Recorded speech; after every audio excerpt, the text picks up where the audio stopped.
जय माता दी।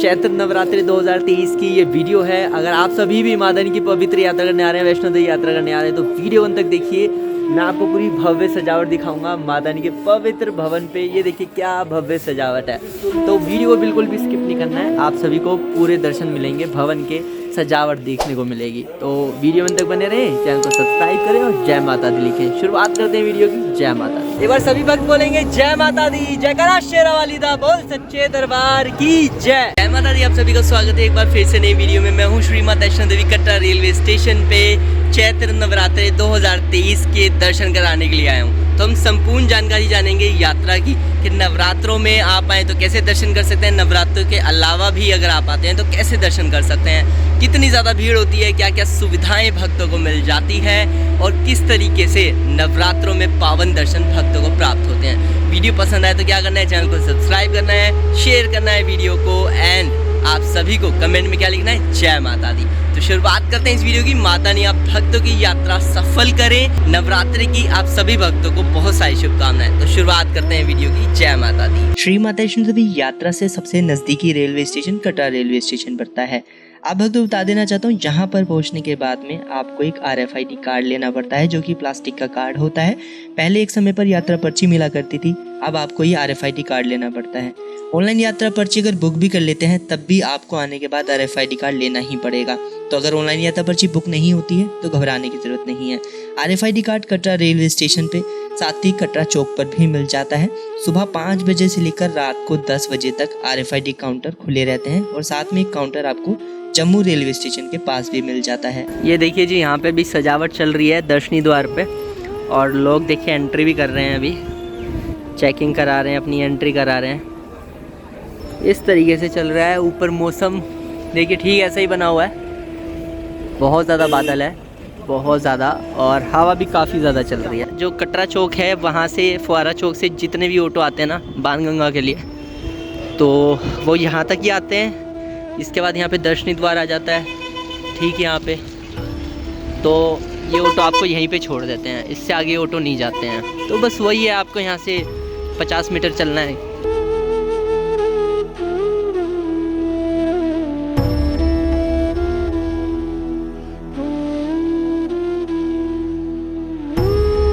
जय माता दी। मैं पहुंच चुका हूँ इस समय दर्शनी द्वार पर, और चैत्र नवरात्रि की शुरुआत होने के लिए जा रही है। आज है 22 मार्च 2023 और माता रानी के पवित्र चरणों में हम आ चुके हैं।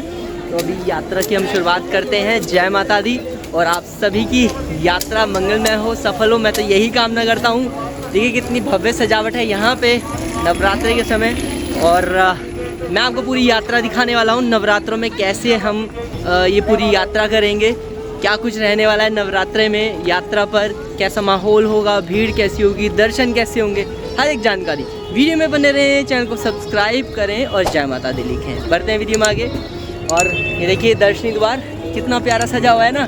तो एक बार सभी भक्त बोलेंगे जय माता दी। जयकारा शेरा वाली दा बोल सच्चे दरबार की जय। श्री माता वैष्णो देवी यात्रा लगभग 12.5 किलोमीटर लंबी यात्रा है। यात्रा को करने के लिए 2 रास्तों का विकल्प आपके पास आता है। एक रास्ता है बाणगंगा मार्ग, जो कि पौराणिक रास्ता कहलाता है, जो आप सामने देख पा रहे हैं। वहीं नया रास्ता ताराकोट मार्ग भी आता है, जिसमें आपको बाणगंगा और चंद्रपाद का मंदिर के दर्शन नहीं होते हैं। इसलिए मैं पौराणिक मार्ग से ही यात्रा करता हूं, क्योंकि इस यात्रा मार्ग पर आपको बहुत अच्छे से यात्रा करने का अनुभव प्राप्त होता है। साथ ही इस यात्रा मार्ग पर आपको घोड़े खच्चर पिट्ठू पालकी की सेवाएं मिल जाती हैं, जो कि नए रास्ते पर यानी कि ताराकोट मार्ग पर आपको बिल्कुल भी नहीं मिलने वाली हैं। ताराकोट मार्ग नया रास्ता है, जिस पर आप सिर्फ पैदल चल सकते हैं या फिर पिट्ठू ले जा सकते हैं। तो यहाँ पे हमारा RFID कार्ड भी चेक हो चुका है, तो RFID कार्ड सभी लोग लेकर आएंगे। इसके लिए कटरा ही आना पड़ेगा, ऑनलाइन कोई भी प्रक्रिया नहीं है RFID कार्ड लेने की। अब बारी है चेकिंग कराने की। जय माता दी। ये लाइन है पूरी, जेंट्स और लेडीज़ की अलग अलग लाइन है। ये फ्रिस्किंग पॉइंट है जहाँ पे आपकी चेकिंग होती है, और यहाँ चल रही है देखिए सजावट, क्या भव्य सजावट है। तो अभी चेकिंग करा लेते हैं। बता देता हूँ चेकिंग के दौरान क्या क्या निकाला जा सकता है या क्या क्या अलाउड नहीं है। DSLR नहीं लेके आना है, कोई भी कैमरा नहीं लेके आना है, चाहे SLR हो या DSLR हो, और लैपटॉप और टैबलेट ये भी अलाउड नहीं है। बाकी मोबाइल ले जा सकते हैं, बस ये ध्यान रखना। GoPro वगैरह भी कभी कभार अलाउड हो जाता है, कभी नहीं होता है, बट DSLR तो बिल्कुल ही नहीं है, टैबलेट और लैपटॉप भी नहीं है। तो ये चीज़ ध्यान रखिएगा, यहाँ से आगे ये चीज़ें नहीं जा पाएंगी। ये या तो चीज़ें लाएँ ना लाएँ तो होटल छोड़ दें।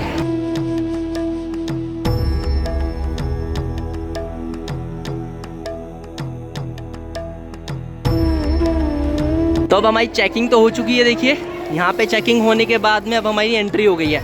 जो लोग यात्रा कंप्लीट कर चुके हैं वो क्या करेंगे, अपना RFID कार्ड, ये जो प्लास्टिक का कार्ड रहता है ना, ये जो प्लास्टिक का कार्ड है, इस कार्ड को वहाँ डिपॉजिट कर देंगे। वापस डाल दिया, देखिए लोग वहाँ डाल रहे हैं, और डालने के बाद फिर एग्ज़िट कर जाएंगे यात्रा के लिए। अब हम यात्रा में यहाँ से एंट्री कर रहे हैं। इस मार्ग को कहते हैं बाणगंगा मार्ग। एक मार्ग और है ताराकोट मार्ग, जो कि वहाँ से जा रहा है। ये देखिए नया रास्ता है, ये आप चेक कर सकते हैं। ये नया रास्ता जा रहा है ताराकोट मार्ग, जो सामने आप देख रहे हैं उस वाले पहाड़ से कनेक्ट हो जाता है। और इस समय देखिए बादल बहुत ज़्यादा बने हुए हैं।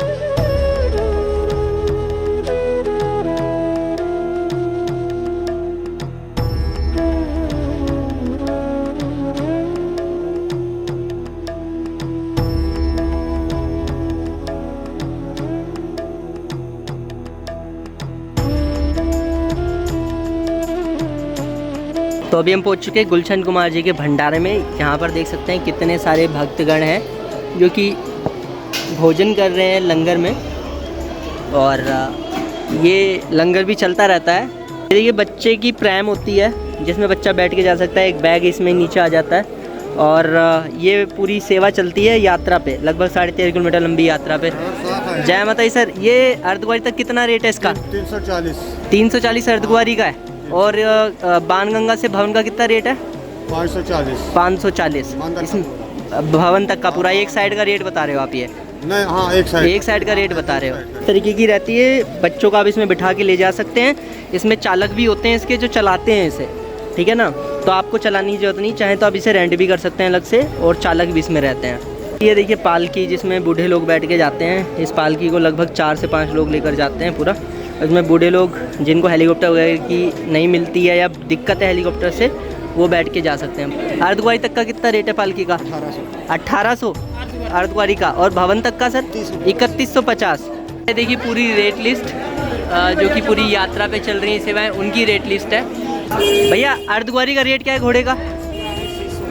अर्धकुंवारी का 650 है, और बाणगंगा से भवन का 1250 रुपये, और भवन से भैरव बाबा 400 रुपया।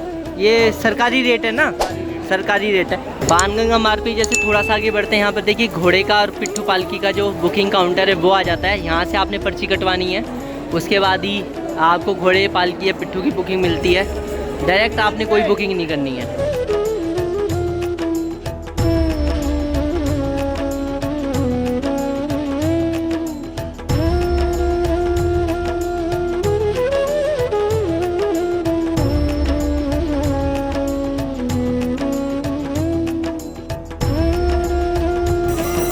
यात्रा के लिए देखिए कुछ आपको सीढ़ियाँ भी मिल जाती हैं, बट ये सीढ़ियाँ उन्हें ही लेनी चाहिए जो हृदय रोगी नहीं है, कोई दिक्कत नहीं है, बीपी शुगर के मरीज़ नहीं है।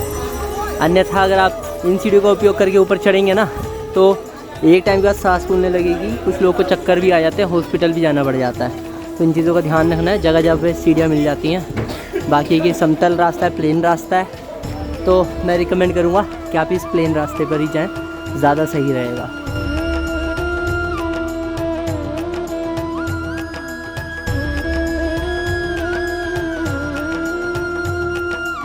यात्रा पे आपको हर थोड़ी देर में टॉयलेट्स की सुविधा मिल जाती हैं, जिसमें कि लेडीज़ और जेंट्स का जो टॉयलेट होता है वो अलग अलग रहता है। महिला पुरुष का अलग अलग टॉयलेट मिल जाता है, और जगह जगह पे आपको ATM की सुविधा मिल जाती है। यहाँ पर गौर करने वाली बात यह है कि ATM आपको हर 3-4 किलोमीटर के बाद ही मिलेगा। तो ऐसा ज़रूरी नहीं है कि ATM मिल भी जाए तो पैसे भी हों उसमें। तो और यहाँ पे फ़ोन पे, UPI, गूगल पे हर जगह नहीं चलता। इस चीज़ का भी आपको ध्यान रखना है।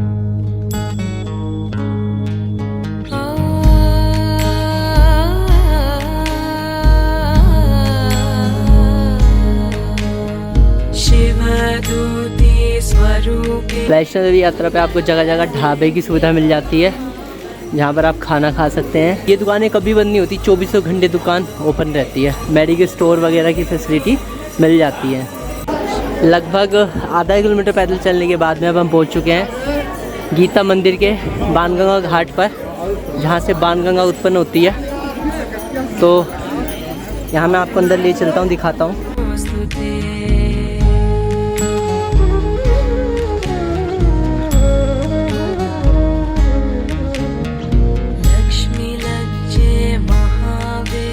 ये है बाणगंगा घाट, जो कि बहुत ही प्यारा बना हुआ है। और यहाँ पर देखिए बाणगंगा आ रही है त्रिकुटा पहाड़ियों से, और यहाँ पर देखिए भक्त नहा रहे हैं। पर यहाँ पर मेरी आप भक्तों से गुजारिश रहेगी कि कोशिश करें यहाँ पे बिल्कुल भी साबुन का उपयोग ना करें, फेस वॉश वगैरह उपयोग में ना लाएं, क्योंकि इस जल को भक्त अपने घर लेकर जाते हैं और पीते भी हैं, इसलिए तो ये जल दूषित ना हो, इस चीज़ का आप ध्यान रखें। तो हमें सब्सक्राइबर्स मिले हैं। जय माता दी सर। जय माता दी। आप लोग कहाँ से हैं सर? मैं लोग दिल्ली से। दिल्ली से।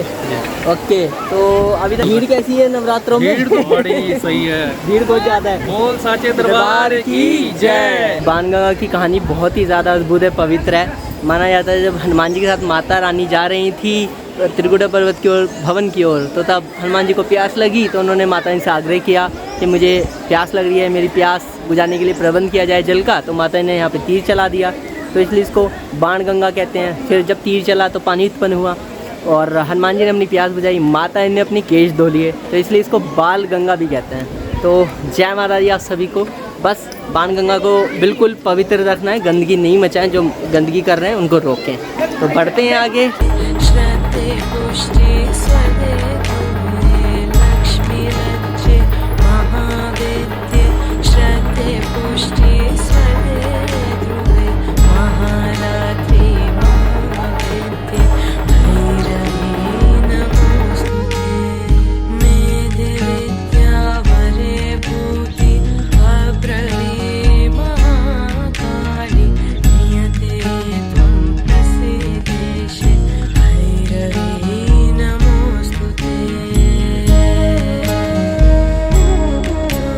पवित्र बाणगंगा के दर्शन करने के बाद में अब मैं पहुंच जाता हूं चरणपाद का मंदिर परिसर के पास में, जो कि लगभग 2 किलोमीटर दूर स्थित है बाणगंगा से। इस मंदिर परिसर की बहुत ही अद्भुत कहानी है। माना जाता है कि जब माता रानी त्रिकुटा पर्वत की ओर आगे बढ़ रही थी, भवन की ओर आगे बढ़ रही थी, तब इसी स्थान पर माता रानी ने भैरव को पीछे मुड़कर देखा था। इसलिए ही यहाँ पर माता रानी के चरण आज भी मौजूद है, जिसके दर्शन आप सामने कर पा रहे हैं। और यहाँ पर लाखों करोड़ों श्रद्धालु जब भी यात्रा करने के लिए आते हैं, जरूर दर्शन कर ही आगे बढ़ते हैं, और माता रानी ज़रूर भक्तों की सुनती है और यात्रा को सफल बनाती है। तो अभी हम पियेंगे गन्ने का जूस। गन्ने देख रहे हो आप, तो वैष्णो देवी यात्रा पे आओ तो इधर उधर की चीज़ें खाने से अच्छा है कि जूस वगैरह पियो, सलाद खाओ, फ्रूट खाओ। तो अभी हम गन्ने का जूस पीने जा रहे हैं, क्योंकि 30-40 रुपये का एक गिलास होता है।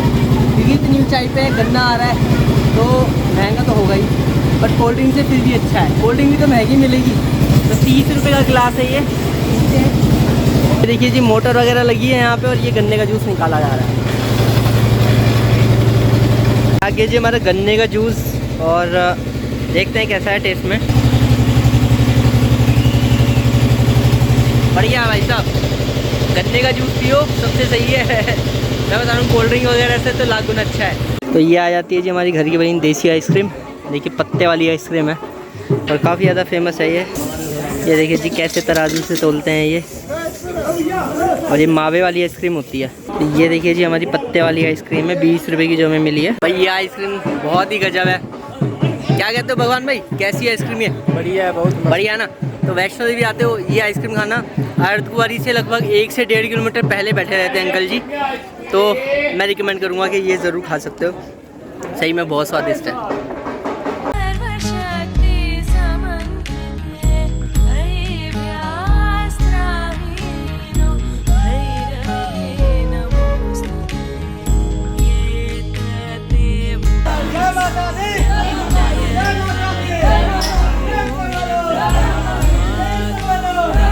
अगर आप पुरानी कुमार यानी कि बाणगंगा मार्ग से यात्रा करते हैं तो जगह जगह पर आपको सीढ़ियों का विकल्प मिल जाता है, जिससे यात्रा काफ़ी जल्दी तो हो जाती है। पर ध्यान रखने वाली बात यह है, जो हृदय रोगी हैं उन्हें इन सीढ़ियों का इस्तेमाल करने से मना किया जाता है। वहीं यात्रा पर आपको जगह जगह पीने के पानी की सुविधा मिल जाती है, जो कि फिल्टर्ड पानी होता है, शुद्ध जल होता है। तो इसलिए आपको बोतल खरीदने की भी आवश्यकता नहीं होती है, जिससे प्लास्टिक वेस्ट को भी यात्रा पर कम किया जाता है। हरिद्वार मंदिर पहुंचने से पहले लगभग आधा किलोमीटर पहले ना आपको एक पॉइंट मिलता है, जहाँ पे लिखा हुआ है भवन का रास्ता और हाथी मत्था का रास्ता विया भवन।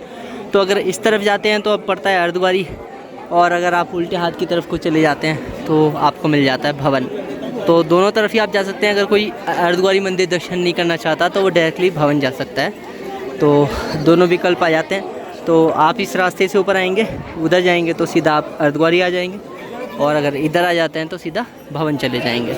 वहीं कटरा से लगभग 6 किलोमीटर पैदल चलने के बाद में हम पहुंच जाते हैं अर्धकुंवारी मंदिर परिसर के पास में। आप भक्तों को बता देना चाहता हूं, अर्धकुंवारी में इतनी ज़्यादा भीड़ होती है कि जहां पर आप भक्तों का नंबर आने में 2 से 3 दिन का समय लग जाता है। आप भक्तों के लिए सुझाव रहेगा कि जहां पर आकर आप अपना दर्शन का टोकन नंबर लेकर भवन चले जाएं। जब आप भवन से वापस लौटेंगे तब तक आपका नंबर आ चुका होगा। अगर आपका टोकन नंबर निकल भी जाता है तब भी आपको दर्शन की लाइन में लगाया जाएगा। हाल में पहुँच गया हूँ अर्धकुंवारी मंदिर परिसर के पास में। यहाँ पर माता की गर्जुन गुफा है, जिसे हम अर्धकुंवारी मंदिर के नाम से भी जानते हैं या अर्धकुंवारी गुफा के नाम से भी जानते हैं। यहाँ पे माता ने 9 महीने वास किया था गुफा के अंदर, और इसलिए इसे गर्भजून के नाम से जाना जाता है। जैसे कि बच्चा माँ के पेट में 9 महीने वास करता है, कुछ वैसे ही। तो यहाँ पर दर्शन करने के लिए अभी लगभग 1.5 से 2 दिन की वेटिंग चल रही है। आमतौर पर अगर मई जून जुलाई के समय आप आते हैं तो ये वेटिंग 3 दिन या उससे ज़्यादा भी हो सकती है। तो इसकी कोई ऑनलाइन बुकिंग की प्रक्रिया नहीं है, आपको यहीं आना होता है, यहीं आके ही आपको टोकन लेना होता है। टोकन के बाद आपका उसमें नंबर आता है और तभी जाके आपको दर्शन होते हैं।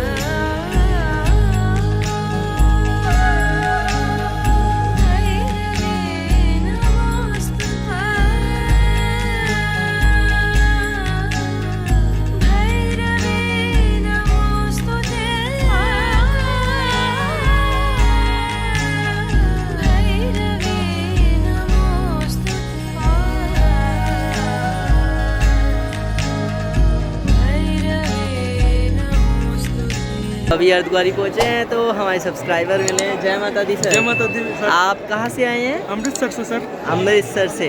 अच्छा, और अभी आप अर्धकुंवारी पहुँचे, भवन नहीं गए ना अभी आप? भवन नहीं गए। भवन नहीं गए तो अभी भीड़ बता दीजिए भक्तों। भीड़ तो बहुत है, भीड़ तो बहुत है, भीड़ तो बहुत है। नवरात्र का पहला दिन है और देखिए भीड़ कितनी ज़्यादा है। तो एक बार जय माता बोल दीजिए सब। जय माता दी सबको। जय माता दी। भाई का चैनल सब्सक्राइब करें, भाई बहुत अच्छा वीडियो बनाते हैं।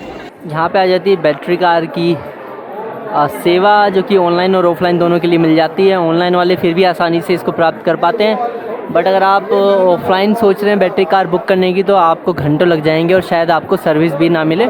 तो ध्यान रखिएगा इस चीज़ का। मेरा सुझाव रहेगा कि ऑनलाइन बैटरी कार की बुकिंग करें 2 महीने पहले, तभी मिलेगी, वरना नहीं मिलेगी। तो इस चक्कर में ना रहे कि आप यहाँ आएंगे डायरेक्टली आपको अर्धकुंवारी में आते ही बैटरी कार मिल जाएगी, भवन के लिए नहीं मिल पाएगी।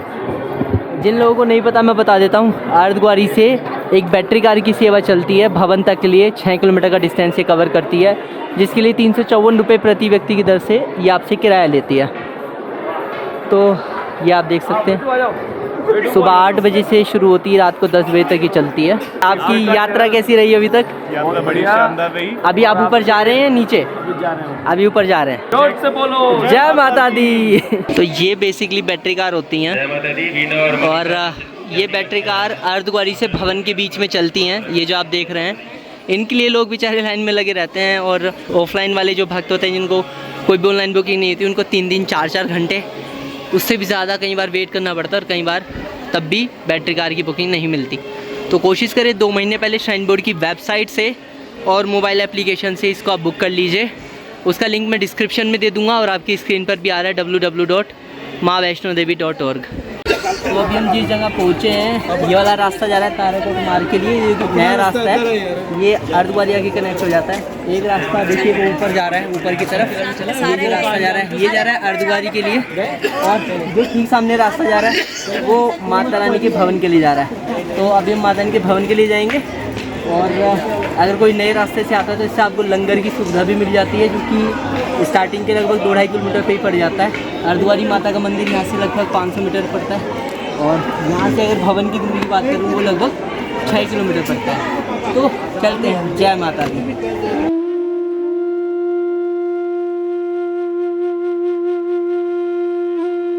तो फिलहाल मैं पहुँच चुका हूँ हिमकोटी डोसा पॉइंट, बट ये डोसा पॉइंट बंद है, तो अब जाके नॉर्मली खाना खा लेते हैं। अदरवाइज़ यहाँ पे डोसा बहुत अच्छा मिलता है। यहाँ से भवन की दूरी लगभग 2.5 किलोमीटर दूरी रह जाती है। ये हमने ले लिए हैं कड़ी चावल, ये आगे राजमा चावल 50-50 रुपये में लगभग ये मिल जाते हैं, और 7 रुपये में ये चाय मिल जाती है। श्राइन बोर्ड का भोजनालय रहता है हर जगह। और ये आ गए जी हमारे चिप्स। तो ये भगवान सिंह जी कह रहे हैं जी ऐसे डालो तो थोड़ा टेस्ट आएगा। क्या बात है। तो ये सच में बहुत टेस्टी रहते हैं, खाना बहुत टेस्टी रहता है, क्वालिटी वाइज भी अच्छा रहता है। अब हम निकल पड़े हैं हिमकोटी से भवन की तरफ। यहाँ से भवन रह जाता है लगभग 2.5 किलोमीटर दूर और हमारा खाना पीना बढ़िया हो चुका है।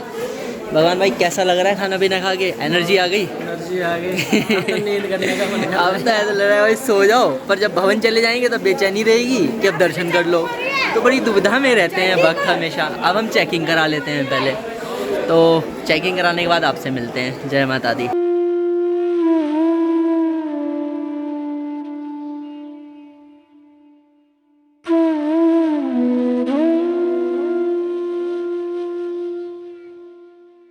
तो अब हमें दिख चुका है माता रानी का प्यारा सा भवन, जो कि आप ठीक सामने देख पा रहे हैं। और सच बताऊं तो माता रानी का भवन जब दिख जाता है ना, तो शरीर में एक अलग ही ऊर्जा सी आ जाती है।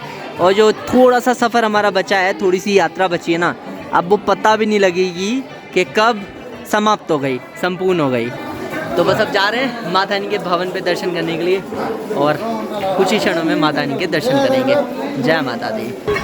जय माता दी। अभी हम भवन पे पहुंचने वाले हैं और समय हो गया लगभग 5:30 और यहाँ पे दिन कितनी ज़्यादा है, कुछ भी नहीं दिख रहा। और भवन हमसे सिर्फ 100-200 मीटर दूर है। चलते हैं माता रानी के दर्शन करने के लिए। सभी को जय माता दी। तो जी आखिरकार हम पहुंच चुके हैं भवन पे। अब हमें करानी है यहाँ पे चेकिंग। ये जो चेकिंग बूथ आप सामने देख रहे हैं यहाँ पे, और यहीं पे आपको बैटरी कार छोड़ देती है। तो एक बार चेकिंग करा के आगे बढ़ते हैं। अभी फ़िलहाल हमारी चेकिंग हो गई है। जैसे आप चेकिंग करते हैं तो राइट हैंड पे आता है पार्वती भवन। इसकी कोई ऑनलाइन बुकिंग नहीं होती है, आपको यहीं आके बुकिंग मिल सकती है इसकी। पार्वती भवन की मैं बात कर रहा हूँ। और यहाँ पे देखिए माता रानी का प्यारा सा भवन, कितनी प्यारी लग रही है हमारी माता रानी भवन पे बैठे हुए। और यहाँ पर जो दुर्गा भवन है वो भी बन के तैयार हो गया, उस पर भी मैं आपको लेकर चलूँगा। एक ये भेंट शॉप है जहाँ से आप प्रसाद खरीद सकते हैं। ऐसी दुकानें बहुत सारी बनी हैं भवन पे, तो ज़रूरी नहीं है आपको यहीं पे आके लाइन में लग जाना है। बहुत दुकानें हैं और यहाँ पर लॉकर रूम है, लॉकर में सामान जमा करके तब आप दर्शन करने के लिए जाएंगे।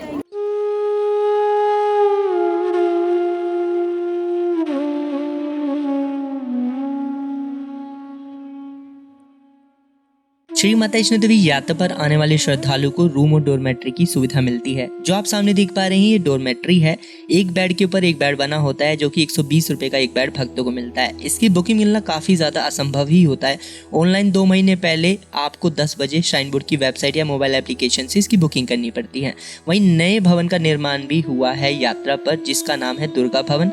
यहाँ पर काफी अच्छी रुकने की व्यवस्था है और लगभग 5000 श्रद्धालुओं को यहाँ पर निःशुल्क ठहरने की व्यवस्था मिल जाती है, जो कि आप ठीक सामने देख पा रहे हैं। इसके लिए कोई भी बुकिंग कराने की जरूरत नहीं है। आप तुरंत भवन पर आ सकते हैं, यहाँ पर जगह देख सकते हैं और अपना बिछोना या कपड़ा बिछा के सो सकते हैं। साथ ही एक नए भोजनालय का निर्माण भी हुआ है, जिसे हम तृप्ति भोजनालय के नाम से भी जानते हैं।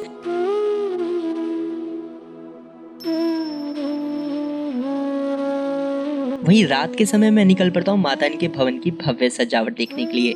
जो भी भक्त माता रानी के पवित्र नवरात्र में आते हैं, जो कि साल में 2 बार होते हैं, उन्हें माता रानी की पवित्र यात्रा पर ऐसा ही भव्य नजारा देखने के लिए मिलता है। जानकारी के लिए आप भक्तों को बता देना चाहता हूँ, इस सजावट को करने के लिए श्राइन बोर्ड महीनों पहले से लग जाता है। और जितने भी फूल आप सभी सामने देख पा रहे हैं, ये सिर्फ भारत से ही नहीं आते, बाकी अन्य देशों से भी आते हैं। माना जाता है लगभग 5 देशों से श्राइन बोर्ड फूल मंगाता है, जिसके बाद ऐसी भव्य सजावट श्राइन बोर्ड द्वारा की जाती है। एमिले कंपनी है, उसके द्वारा इतनी भव्य सजावट भवन पर की जाती है। इस सजावट को करने के लिए श्राइन बोर्ड को दिनों रात मेहनत करनी पड़ती है। साल में 2 बार जब भी नवरात्रे होते हैं, तभी भक्तों को ऐसी भव्य सजावट देखने के लिए मिलते हैं। आप भक्तों की जानकारी के लिए बता देना चाहता हूँ, अगर आप ये नज़ारा देखना चाहते हैं तो नवरात्रों के 9 के 9 दिन आप आ सकते हैं। पहले नवरात्रे से लेकर दशमी तक आपको ऐसी ही भव्य सजावट देखने के लिए मिलती है, जिसको देखने के लिए भक्त देश विदेश से आते हैं।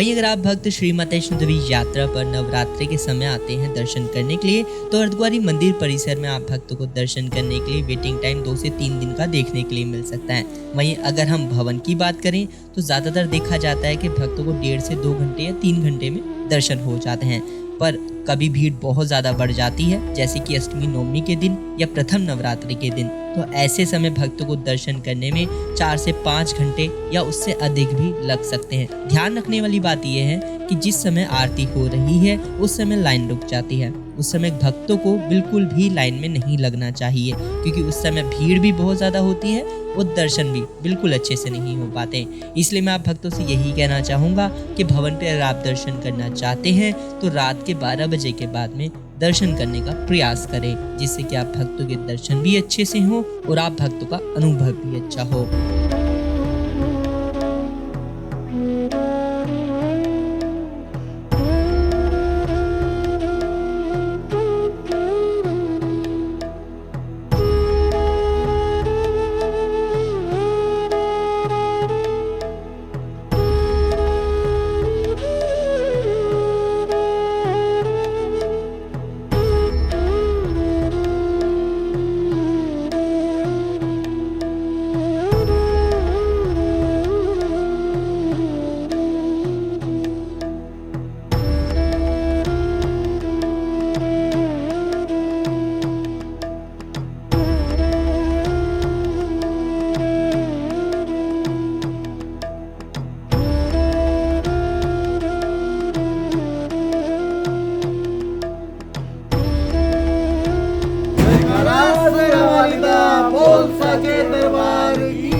आपने सजावट की वीडियो तो देख ही ली है, हमारे पास शब्द नहीं है, इतनी भव्य सजावट है।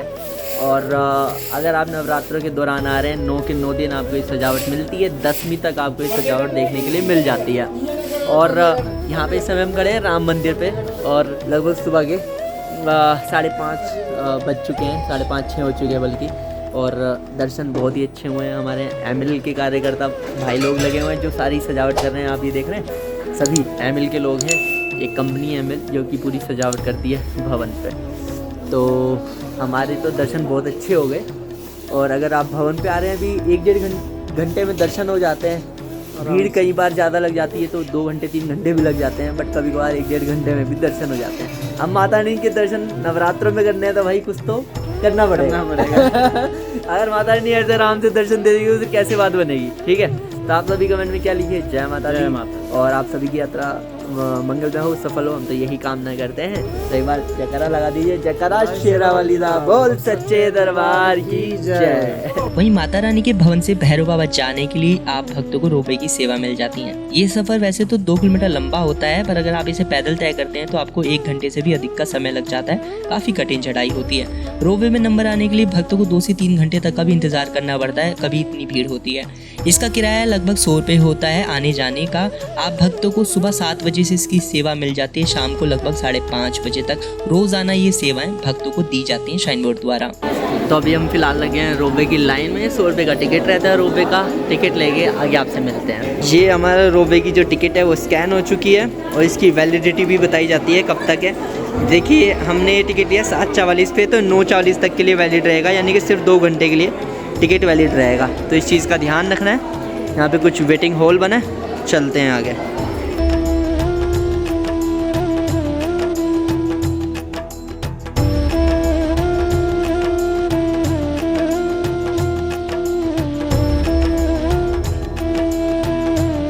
तो अभी हम जा रहे हैं भवन से भैरव बाबा के लिए रोपवे में। ये रोपवे स्टेशन यहाँ पे बना हुआ है और मैंने अभी टिकट ले लिया है। 100 रुपये का इसका टिकट रहता है, 2 घंटे की वैलिडिटी के साथ में। और लगभग सुबह 7:20 से शुरू होता है, शाम को 4:30-5 के आसपास आखिरी टिकट सेल होती है। उसके 2 घंटे बाद तक चलता है, लगभग 6:30 बजे तक ही चलता है। तो अगर आप रोपवे में जाना चाहते हैं तो जा सकते हैं, बट कभी कभार इसकी लाइन बहुत ज़्यादा लंबी होती है। तो काफ़ी ज़्यादा दिक्कत भी आती है, बट चलिए जय माता दी। अगर आप पैदल जाते हैं भवन से भैरव बाबा तो 2 किलोमीटर लंबा चलना पड़ता है आपको, तो जो थोड़ा सा टफ होता है। तो लोग यही सजेस्ट करते हैं कि भाई भैरव बाबा जाना है तो रोपवे से चले जाइए, थोड़ा आसानी होती है। खास करके छोटे बच्चे हैं, बड़े बुजुर्ग हैं, उनके लिए तो आसानी हो जाती है।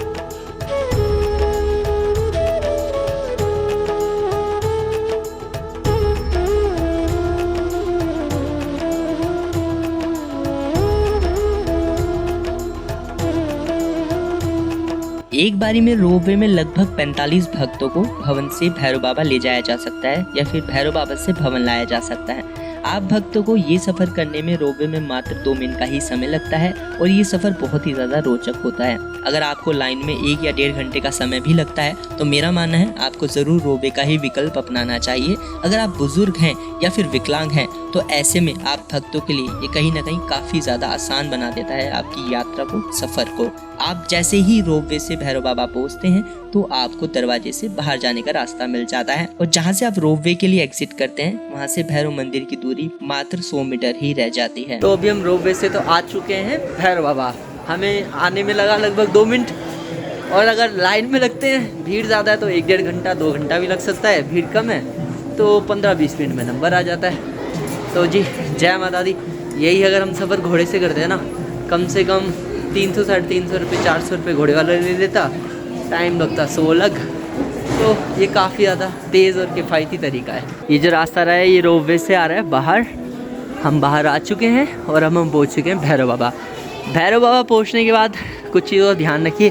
प्रसाद लेते हैं, कुछ खाने की चीज़ लेते हैं तो भाई यहाँ बंदर बहुत ज़्यादा हैं, 1 सेकंड नहीं लगेगी उनको झपट्टा मारने में तो ध्यान रखिए इस चीज़ का। यहाँ पे उनका काफ़ी ज़्यादा वर्चस्व है। और यहाँ पे भेंट शॉप मिल जाती है, श्राइन बोर्ड की भेंट शॉप है जहाँ से आप प्रसाद खरीद सकते हैं। ये श्राइन बोर्ड की भेंट शॉप है, यहाँ से आप प्रसाद खरीद सकते हैं। अलग अलग रेट का प्रसाद है, ये देख सकते हैं।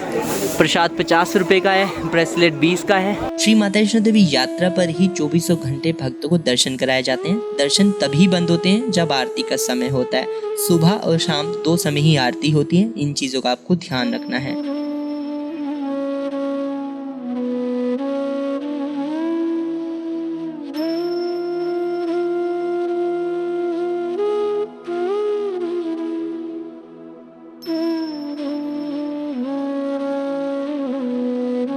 हमारी यात्रा पूरी हो चुकी है, भैरव बाबा के दर्शन भी हो चुके हैं। तो उम्मीद करता हूँ कि आप सभी को वीडियो पसंद आई होगी। पसंद आई तो चैनल को सब्सक्राइब करें, वीडियो को शेयर करें। आप भक्तों की यात्रा सफल हो, मंगलमय हो। अगर नवरात्रे में आ रहे हैं कमेंट करें किस दिन आ पा रहे हैं, कब आपने दर्शन किए हैं। मिलते हैं अगली वीडियो में, तब तक के लिए जय माता दी।